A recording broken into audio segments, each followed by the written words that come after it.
What it is, what it do. Welcome back to Retro Groove. Back with another video for y'all. Wanted to do a quick comparison as to why I was comparing the PlayStation Vita to the Nintendo Switch in the first place. I have been seeing a lot of comments on my YouTube short video when I was comparing these two. I wanted to better articulate my words on why I was comparing them in the first place. It's mostly because the PS Vita has remote play. So as we all know, the Nintendo Switch is technically a hybrid console. I don't think of it as a home console because like you can play it anywhere. You can basically choose how you want to play the Switch. If you want this to be strictly on your TV, you can do that. But there are people out there that strictly uses it as a handheld. You know what I'm saying? This is technically a handheld that you can bring anywhere and play your games and take them with you. So that's mainly the real comparison. Not which one is better, not which one you prefer. It's just like if you love gaming and you own these two devices, they do have a lot of similarities when it comes to playing games on a handheld. Example, on the PS Vita, I'm literally playing Virtua Fighter 5. This is being ran through my PS4. You know what I'm saying? Nintendo Switch. You know what I'm saying? If you want to play Super Smash Bros. Online, offline, you can do that. I can also play online, offline on my PS Vita as well. That's a similarity. They're both handhelds. That's the real comparison. Now the PS Vita is way older. You know what I'm saying? The remote play isn't nearly as, it's not as a smooth functionality if you have terrible connection. If you have bad Wi-Fi or your PS4 is not plugged in through a LAN cable, it doesn't work.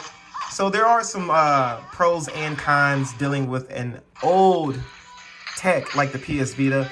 But if you guys really think about it, the PS Vita was kind of like the Switch before the Switch. If you had the Vita and the PS4, if you want to play Call of Duty on your Vita, you technically can. I'm not saying it's going to be the best experience, but you technically can. Same as the Switch. If you want to put this on your TV and play Smash Bros on your TV, it's the same mindset, same idea. It's just clearly Nintendo does it better because that whole thought was in mind when they made the Switch, hence the term Nintendo Switch. You know what I'm saying? Like, and when it comes to content as well, I mean, I think there's a lot to compare.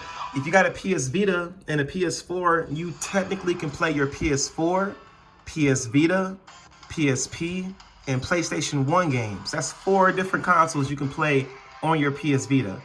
Just like on the Switch. If you own the Switch, now I know people are going to, well, before I get into the Switch, I know people are going to say, like, you can just buy the Switch and now be like, you don't have to buy nothing extra. But yeah, of course, the Nintendo Switch was made, this was all made in mind for it to be like this. The PS Vita is basically an update to their handheld console, the PSP. But that remote play, I think, gives the PS Vita that extra, substance to what you can do with it. You know what I'm saying? But back what I was getting to with the games. The Nintendo Switch is almost the same way. You got your Nintendo Switch games. You got NES, Super Nintendo. If you pay a little bit more for their online service, you get the N64 games. So backwards compatibility wise, you know what I'm saying? It's kind of crazy. You can get your game on either way, either or. And, it's pretty dope. The only issue with the PlayStation remote, remote play, it's just really the connection. Like I was saying, if you guys don't have good connection, you're gonna get this little icon here. You will get some lag, as you guys can see right now. So I'm not saying that the remote play is perfect. I'm not even saying that it's better than the Switch. I'm simply saying that it's literally comparisons you can make because they're so similar. And if you guys can't see that, I don't know what else to say. They're both touchscreens. That's similar. You know what I'm saying? They have their similarities. And I just feel like the idea that Sony was going with the PS Vita before the Switch, it's kind of here. It's kind of here. If you want to switch from your PS4 to your Vita, play your games anywhere around the house, you technically can. Also, if anyone had the 3G model of a PS Vita. Now, I don't have the 3G model, but I know it exists. You can technically play your PS Vita anywhere, as long as you got connection. You know what I'm saying? If you got 3G, and you can be at an airport or something.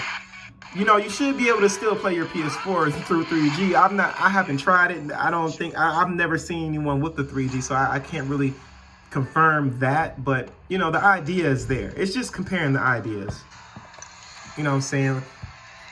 Oh, okay, the touchscreen worked there, but it didn't work on here. So, it works on, I guess, when you're dealing with this part of the screen, but it doesn't work when you're just trying to just go through the menus, like kind of like how this is. You know what I'm saying? So, yeah, so that's really the main comparison, man. If you guys like content like this, definitely like, comment, and subscribe below. I'll come back, we can have some conversations about why I think these two consoles are similar. And because, it's technically a handheld. I'm not even comparing it, thinking of like a home console to a handheld console, because technically the Switch is a handheld console and a home console. It's both. So the fact that it's a handheld, why not compare it to a handheld? So, you know what I'm saying? A little comparison, man. Y'all enjoy y'all day. I'll be back with some more shit, man. Eddie Groove out.